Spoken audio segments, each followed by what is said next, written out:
My name is Will Inboden, Executive Director of the Clements Center and a Distinguished Fellow at the Strauss Center, the two organizations, along with the LBJ School, that are very honored to host you here and host our talk from our special guest, Tom Ricks, today. Before I introduce Tom, a brief housekeeping item. One of our honest and honorable guests here brought to our attention that someone left us a nice pen and a little blue notebook out at the coffee table, so if these belong to you, okay. Yeah, sorry. There you go, Jim. All right. I rifled through it. There wasn't any cash in the thing. Anyway, our guest speaker today is really one of those who needs very little in the way of introduction. I'm sure his work is very well known to just about everyone in here. I think I can say that Tom Ricks is really a must-read for any of us interested in defense policy and national security policy. He is a contributing editor at Foreign Policy magazine, where he writes and produces the widely read Best Defense blog. He's also a fellow at the Center for New American Security. And what's your position at New American Foundation? National Security Advisor. And National Security Advisor for the New American Foundation. One slight amendment, nothing against the Washington Post, but Tom informed me he no longer has a formal affiliation with the Post. But hey, we're happy to give the Post some credit for him anyway. So anyway, he's the author of many books, two pretty authoritative first cut histories of the Iraq War fiasco, followed by the Gamble. And most recently, the book he's going to be speaking to us about today is The Generals, American Military Command from World War II to Today. And the man over my shoulder here, General Marshall, plays a prominent role in that. So Tom will talk for about 35 to 45 minutes, after which we'll open it up for Q&A, and he'll moderate that. So we look forward to hearing from him and having a good discussion afterwards. Please join me in welcoming Tom Ricks.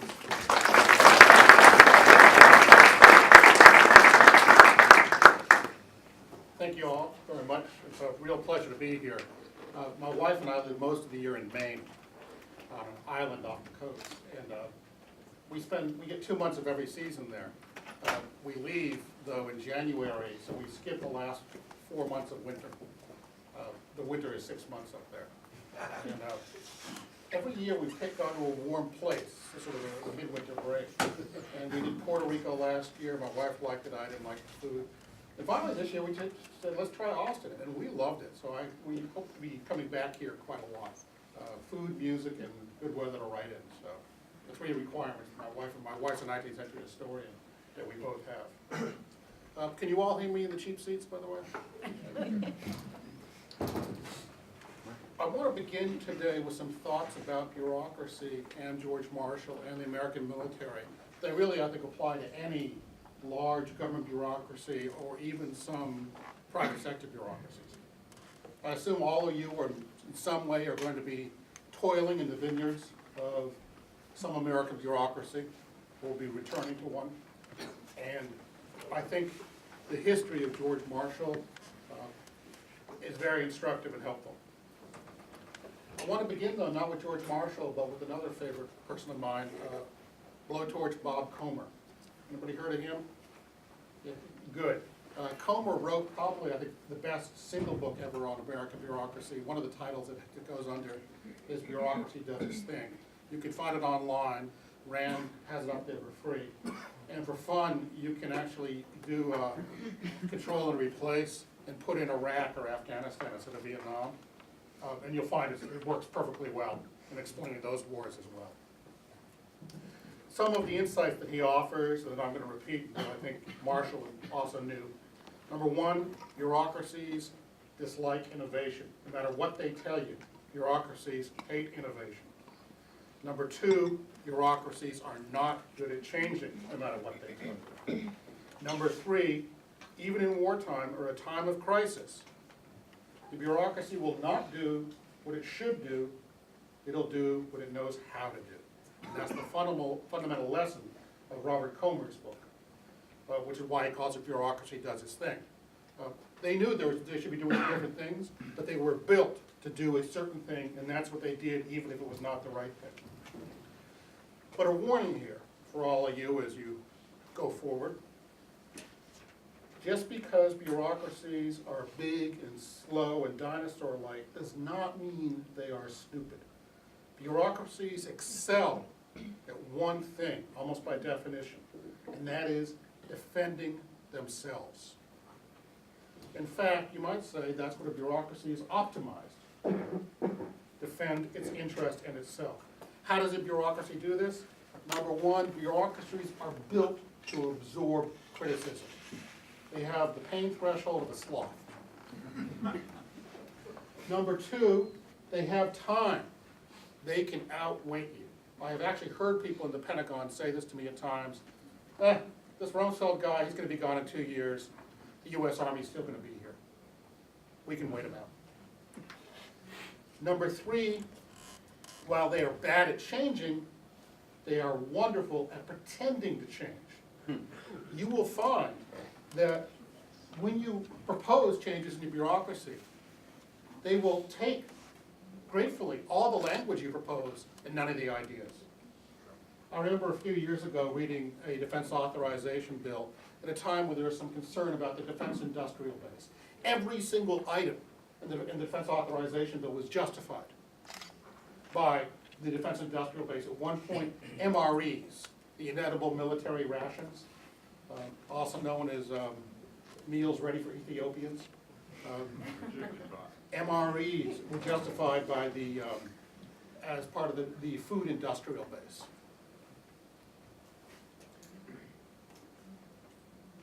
So they will borrow your terms and label whatever they are doing as the hot new thing you are proposing. You want innovation, fine, we're innovative. You want adaptiveness, fine, we're adaptive. How do you deal with this? You don't have a lot of tools, you don't have time, you don't have their power, you don't have their huge staffs to churn out and inundate you with papers like a good criminal defense attorney will do to the prosecutor. All you have is the wonderful tool of truth, speaking truth to power. You can leverage a giant bureaucracy with sunlight. It's ineffable, but sunlight is the disinfectant that will open up and show them things. And this is why I have this guy's photograph up here. George Marshall not only spoke truth to power, he made a career of speaking truth to power. He should be better known. He was a quiet, reserved man, not a friendly man. But his core characteristic was honesty. From early in his career, he got one of the best OERs I've ever read for an officer. In 1913, he was serving in Utah, and the officer evaluation form at that point had a question at the end: would you like to have this officer serve under your command again? And his commander wrote, yes, but I would prefer to serve under him. That's an honest, true dealer, a plain dealer. In World War II, he went over to France, one of the first officers to land, American officers to land in France. He was a major, and he had a confrontation with the American commander in France, General Blackjack Pershing. You mean World War I? I mean, I'm sorry, yeah, World War I, sorry. He's over there, he's a major. They're trying to organize what they call the division. It was called the division because it was the first division ever sent overseas by the US military. It later became known as the infantry division, and then later became known as the 1st Infantry Division. And Marshall came to see them. I'm sorry, I'm still not quite awake for some reason today. Pershing came to see them in their exercises and was very unhappy with what he saw. Officers didn't know their roles, the tactics were not up to speed, generally it was a mess. And Pershing, a very direct man, said so publicly to a group of officers, including the division commander, General Sieber. He turned to leave, and Major Marshall did something that I don't recommend to you captains. He reached out and he grabbed Pershing by the arm, and he said, there's something you have to hear, General. And Pershing says, I've seen all I need to see and heard all I need to hear. Marshall says, no, you haven't. Let me tell you about some of the problems induced by your staff on us. The problems we are having are partly caused by you and your people. And he laid it out. Pershing listened and then left. And Marshall's friends gathered around him to console him on a brilliant but short career. To everyone's surprise, the next time Pershing showed up at the division, he asked to see Marshall. He was still a tough guy. He fired the division commander, Siebert. Siebert's son, by the way, was fired in World War II, making them the only, I know, double firing of generals in combat. By the end of World War I, Marshall and Pershing were very close. In fact, Marshall went on to become the basically staff aide, chief of staff for Pershing for several years. Both men lost their first wives, Pershing tragically in a fire that killed his family as well. And when both men remarried, they were best men at each other's weddings. Marshall continued on with his habit of speaking truth to power. Douglas MacArthur didn't like him and kind of exiled him to a National Guard job in Chicago. But after MacArthur stepped down as chief of staff and went off to the Philippines, Marshall rose more quickly. In 1938, he was a brigadier general, and he was in the Oval Office at a meeting about military readiness with the President, Roosevelt, and several other officials. Marshall wasn't asked to say much. At the end of the meeting, President Roosevelt, sensing that Marshall wasn't quite on board, looked over and said, "George, you agree with this, don't you?" And Brigadier General Marshall made two things clear to President Roosevelt. Number one, his first name was General, not George. They were not pals. Number two, no, he didn't agree, and he explained why. Once again, people gathered to console Marshall on the end of his career. But Roosevelt was a very good politician and leader. He was a world-class Machiavellian. He was a world-class bullshitter. And he knew that a world-class bullshitter in public life needs somebody to throw the bullshit flag on him. And so, a year later, when it came time to pick the Army Chief of Staff, Roosevelt passes over the obvious choice, the senior guy, Hugh Drum. Instead, picks this Marshall guy, this crusty guy, kind of a distant crustiness to him. Marshall doesn't give up speaking truth to power. He's named Chief of Staff and becomes formally Chief of Staff on September 1, 1939. A few months later, he's in the Oval Office again. Once again, Roosevelt kind of is trying to roll them all. And Marshall, at the end of the meeting, says, "May I have a few minutes, Mr. President?" And he stands over the disabled president, looking down on him, and says, "If you don't do something today, Mr. President, I fear for the future of the world." And Secretary of the Treasury Morgenthau, who was present at the meeting, later wrote that he thought that was the day that changed Roosevelt on military readiness. It had to do with some specific questions on how to build up the Army Air Force quickly. Roosevelt wanted to go just with 10,000 aircraft at a time when the Army Air Force had about 200. And Marshall wanted a more balanced plan, and Marshall kind of talked him into that. So George Marshall was he a good man? He was a great man. He was not a nice man. And this is going to be the theme of the next part of this talk, what that means, how he handled people. Before becoming Army Chief of Staff in the summer of '39, he sat down with a smart young colonel named Matthew Ridgway. And they spent about 10 days talking and thinking about the future of the Army.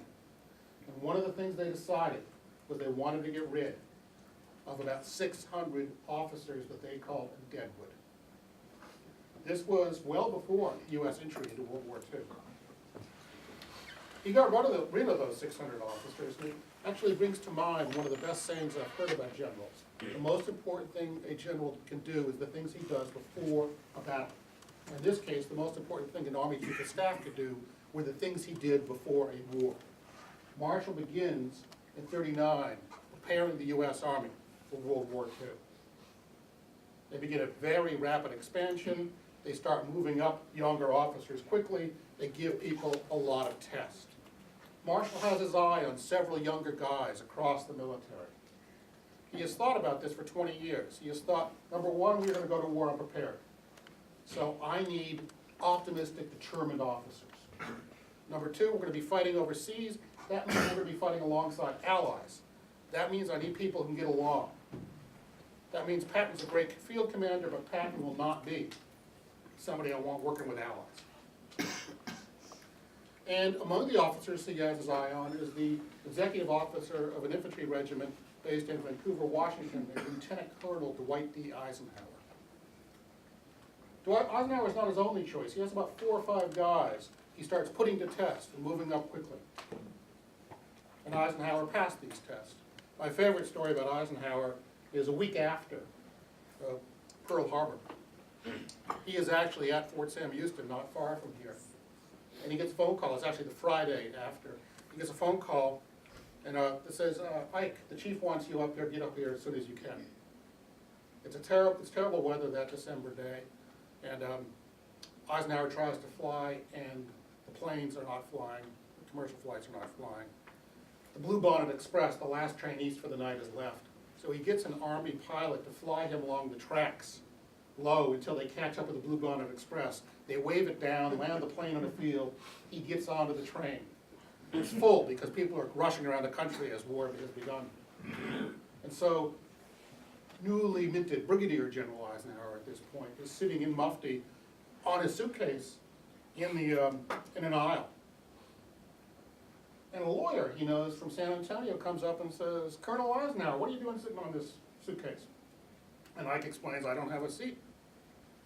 And the lawyer, who happens to be traveling with a big Texas oil man, Murchison, says, well, my boss has a whole car in the back, come on back. So Ike plays poker with these 2 guys for 2 days and drinks their good bourbon.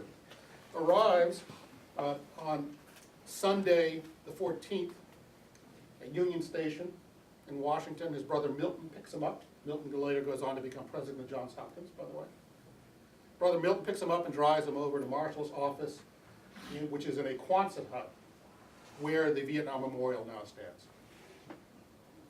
The 2 men don't know each other well. Marshall's been tracking the guy, but only has had 1 2-minute conversation with him. That Sunday morning, Ike walks in. Marshall looks up and says, Ike, glad you're here. Tell me how to fight the war in the Pacific. Eisenhower says, how long do I have? Marshall says, this afternoon. Okay, says Ike. And he sits down and he writes a 3-page memo. Now, this is not rocket science because the Army and the Navy have been discussing this for 10 years. The war colleges are attached, and this is a good idea that we lost, the war college is directly attached to the FIVEs, the planning staffs of the services. They work for the services on planning. And both the Navy War College and the Army War College have been going through what are called the rainbow plans. And this is, what do we do, War Plan Red, what do we do if the British invade, and so on. War Plan Orange, the key one, what do we do with the war with Japan? And several key decisions have been made. Ike encapsulates these. He knows, especially Plan Dog, the key Navy plan. And he says, first, you must abandon the Philippines. Well, this was a key question for Marshall. Ike had spent several years in the Philippines. Some of his best friends were there. He had been MacArthur's chief of staff until MacArthur fired him while Ike was on vacation and didn't tell him. He probably had an affair there. But Ike condemns all these former friends and comrades and perhaps lovers. The Japanese occupation. Says we can't defend the Philippines. You got to pull back. You got to keep open your sea lines of communication to Australia, and that will be the base from which you respond to Japanese aggression. That afternoon, Marshall comes back from actually going to see Pershing, reads it, and looks up and says, this is fine, tell me how to implement it. And that's his second task of the day. Ike passes these tests and rises up quickly. During World War II, 155 men commanded Army divisions in combat. Of the 155, 16 were fired from command in combat. That's a firing rate, a relief rate of more than 10%. And this is after they've passed several hurdles. Will you be given a division? Will you be allowed to train it up and then take it overseas? Will you be allowed to continue training it overseas and take it into battle? And then you're in battle and you get relieved. But of the 16 who were fired, 5 were given other divisions in combat later in the war. So while relief was swift, it was not terminal. But basically in World War II, George Marshall was going to give you about 90 days to succeed, get killed or wounded, or get moved out. If you succeeded, you'd get promoted. One regimental commander lands in Normandy in June 44. A year later, he's a corps commander, rising up very quickly from regiment, division to corps. This system, I would submit to you, is accountability. And I would also submit to you, we have lost our hold on it. We don't have accountability like we used to under the Marshall system. Why is this important? First of all, because it's important that you reinforce success and don't reward failure. It's also important, and this goes to today's military, because accountability leads to adaptiveness. One of the key aspects of the US military in World War II is we went in very green. It was a blessing that we actually fought the French first in Africa, because some of them kicked our butts. Then we fought the Germans in Africa when they were in a very difficult situation logistically. Only then did we go in and fight the Germans in Europe, when their air cover was much weaker than it was a year earlier. Had we landed on the beaches, which Marshall wanted in 43, I think we would have had a terrible time had we landed in Normandy. A much stronger German force with much better air cover. We had total air superiority in Normandy in 44. So we had a steep learning curve, but it was a good learning curve. One of the comments that Bernard Lewis, now known as an analyst in the Middle East, but in World War II, a British intelligence officer, one of the observations he made was the Americans made a terrific number of mistakes, and number two, they didn't repeat them. Whereas the British military kind of really declines in military effectiveness, 42, 43, 44. They're tired, they're beat up, and they are not a learning organization. The Americans are a learning organization. I would say the key to this was success is rewarded and it makes people adaptive. The result of this, who here knows the name Lloyd Fredendall?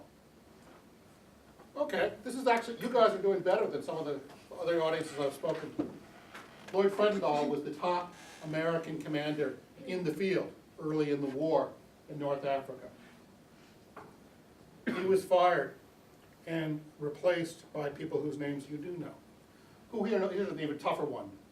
Our Air Force guys might know it. Major General James Chaney, C-H-A-N-E-Y. He was the American commander in Britain before a guy named Eisenhower. Marshall grew unhappy with how Chaney was operating, didn't think he had a sense of urgency to him, and General Chaney wound up World War II commanding a boot camp in Wichita Falls. His successor wound up President of the United States. So we do know these names. Matthew Ridgway, Dwight Eisenhower, Jim Gavin. These are the guys who rose up quickly in the Marshall system. You could go from a lieutenant colonel to a 4-star in 3.5 years in this system. Two reasons, though, for this system that we lost. Number one, we were fighting an existential war, a war for the future. And number two, it was a rapidly expanding force. When Marshall takes over the Army, which includes the Army Air Force, it's about 200,000 people in 1939. When he steps down, it's 8.5 million. That's personnel turbulence. You could not throw away any officer who could walk and chew gum at the same time was going to get some sort of job. And if you could walk, chew gum, and think at the same time, you were going to do better. The second thing is we start getting into small, messy, difficult wars, where it's much harder to know what success looks like. The big change comes in Korea. It turns out it is much harder to relieve people in wars like Korea. Matthew Ridgway finds this out the hard way. He is sent in at the end of 1950 to clean up the mess that MacArthur has made of Korea. MacArthur's panicking, wants to use 25 nuclear weapons against China. He's also saying we might need to leave the peninsula immediately, abandon it. He's flip-flopping all over the place. Ridgway goes in and cleans house. He sends a note to the Army Chief of Staff saying he plans to fire 5 of the 6 division commanders and half the regimental commanders in Korea. And he starts doing it. He gets a rocket back from Wade Hayslip, the Vice Chief of Staff of the Army. And I've actually read this in the Army's archives at Carlisle, Pennsylvania. It's a funny note. Basically, Hayslip says, look, I know you want to fire people, but you're going to keep it on the down low. This war is a mess. Congress is asking a lot of questions. So what you're going to do is disguise this. You're going to say we had planned rotations. Well, they can't do that with the first guy he's fired, because the first guy he's fired has only been in command of a division 4 weeks. But the other guys, they find places to park them, and Hayslip says, and look, Matt, you're gonna have to lie about this, because Joe Collins, the Army Chief of Staff, is already up on the Hill lying about it. You gotta back up the story. And so, this tradition of public relief, of punishing failure, rewarding success, begins to crumble under the political pressure of the Korean War. In Vietnam, the martial tradition is entirely lost. Third quiz of the day. Anybody ever hear of Major General James Baldwin? No? Neither did 900 officers I spoke to at Leavenworth. Major General James Baldwin is the only Army general, only Army division commander fired in the Vietnam War. I would submit to you that the Army generals of the Vietnam War were not 10 times better than the Army generals in World War II. So what's going on? Nobody's getting fired, except Baldwin. Not even the general who oversees the My Lai massacre, and who was found by the Army investigators to almost certainly have committed felonious acts in the destruction of evidence and the cover-up of the killings. Not even Samuel Coster, commander of the Americal Division, is fired for court-martial. He is superintendent of West Point when his crimes are discovered by the Army. They move him out of that job as superintendent, and they demote him back to 1 star. And they send him to Aberdeen, the proving ground in Maryland. Ever since then, whenever I learned that, when I see an officer transferred to Aberdeen, I wonder, what did he do?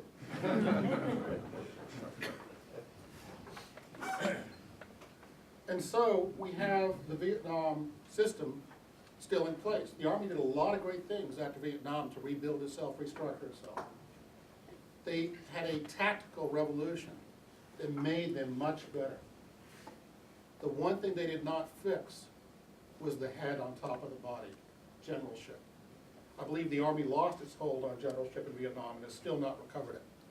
Being an Army general today is a lot like being a professor at a university with tenure. You can be bad at your job as long as you don't embarrass the institution. You can keep it. Nobody's going to pay a lot of attention to performance as long as you keep your pants on.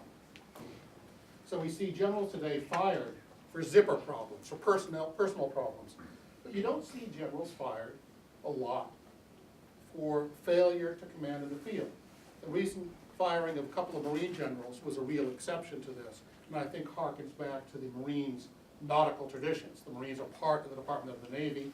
The Navy has a far different tradition of command. If you're in charge of the ship, you're responsible for everything that happens, even if you're asleep at the time.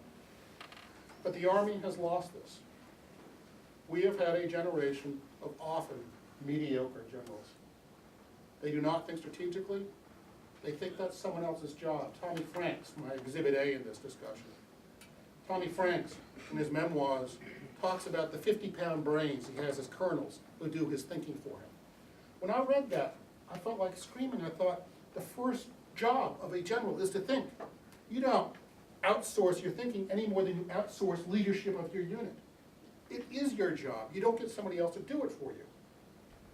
So, for example, General Tommy R. Franks thought, taking the enemy's capital means I've won. He does this not once, but twice.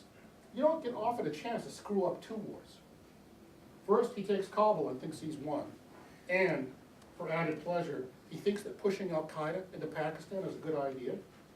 Because his orders say, get rid of al-Qaeda, get al-Qaeda out of Afghanistan.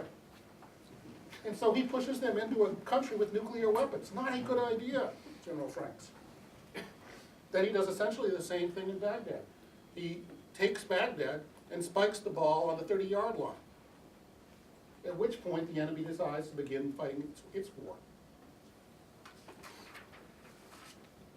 To conclude, we know what discipline looks like in an enlisted soldier. He or she looks you in the eye, takes care of his or herself, takes responsibility and initiative, and is squared away, disciplined. But I don't think we as a public or as a Congress know what a disciplined general looks like. And here are some characteristics that I would propose from my research. 8 characteristics that I see of a disciplined general. Number 1, he or she enforces standards, mental as well as physical. I see a lot of generals who enforce physical standards, but are kind of clueless about mental standards. They don't know how to think critically. Number 2, he or she is willing to criticize other generals as part of that privately, including superior officers, privately, not publicly. Number 3, he or she speaks truth to power.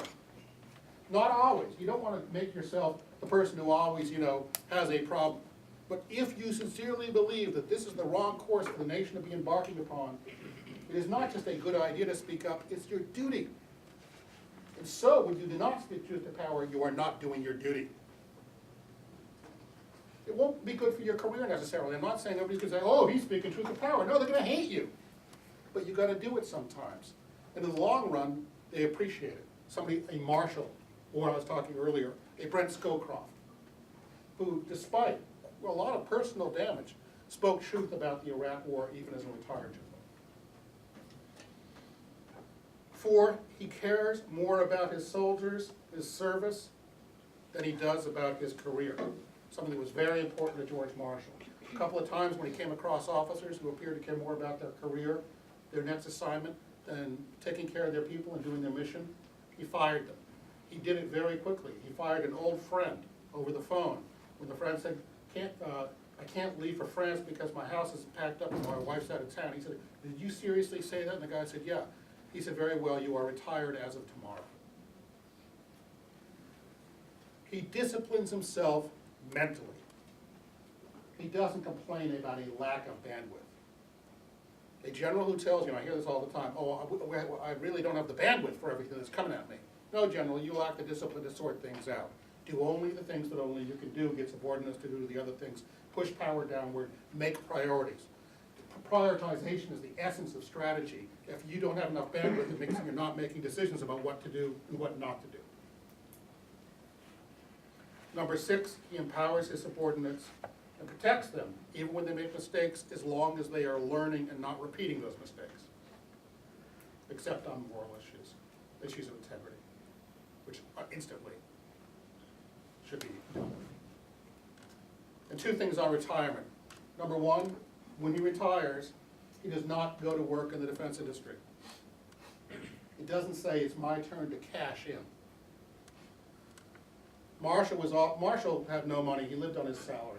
He paid close attention to it. I've looked through his desk later, actually at the Marshall archives. He paid attention to taxi receipts, things of small cost, because he didn't have a lot of money. Henry Luce, who on Time Life offered to make him a rich man, offered him $1 million for his memoirs of World War II. Marshall turned it down, saying, I either have to lie or to hurt a lot of people's feelings, and I don't want to do either of those things. Number 8, in retirement, he stays out of politics. Marshall famously did not vote.